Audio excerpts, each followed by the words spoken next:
একসময়ের ঘনিষ্ঠ মিত্র যুক্তরাষ্ট্রের সঙ্গে ভারতের সম্পর্ক এখন তিক্ততার। বিগত কয়েক বছর যাবৎ দুদেশের মধ্যে চলছিল বন্ধুত্ব ও কৌশলগত সহযোগিতার সম্পর্ক, কিন্তু সাম্প্রতিক সময়ে রাশিয়া থেকে তেল কেনার জেরে সেই সম্পর্কে দেখা দিয়েছে চরম টানাপোড়েন।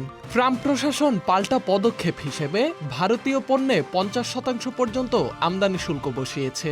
বন্ধু ট্রাম্পের সঙ্গে সম্পর্কের যখন বেহাল দশা, ঠিক তখনই বেইজিংয়ের পথে পা বাড়াচ্ছেন ভারতের প্রধানমন্ত্রী নরেন্দ্র মোদী।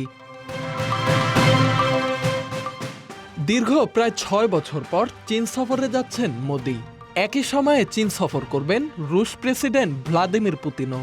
ভারতীয় গণমাধ্যম এনডিটিভির তথ্য অনুযায়ী 31 আগস্ট থেকে 1 সেপ্টেম্বর চীনের তিয়ানজিন শহরে অনুষ্ঠিত হবে সাংহাই সহযোগিতা সংস্থা SCO এর বার্ষিক সম্মেলন। এই সম্মেলনে অংশ নিতেই চীন সফরে যাবেন মোদী। 2020 সালে গালোয়ান উপত্যকায় চীন ও ভারতীয় সেনাদের রক্তক্ষয়ী সংঘর্ষের পর এই প্রথমবারের মতো চীনের মাটিতে পা রাখতে চলেছেন Modi.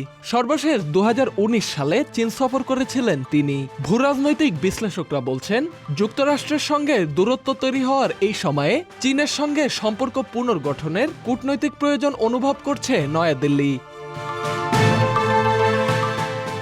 Dhaka express, news desk.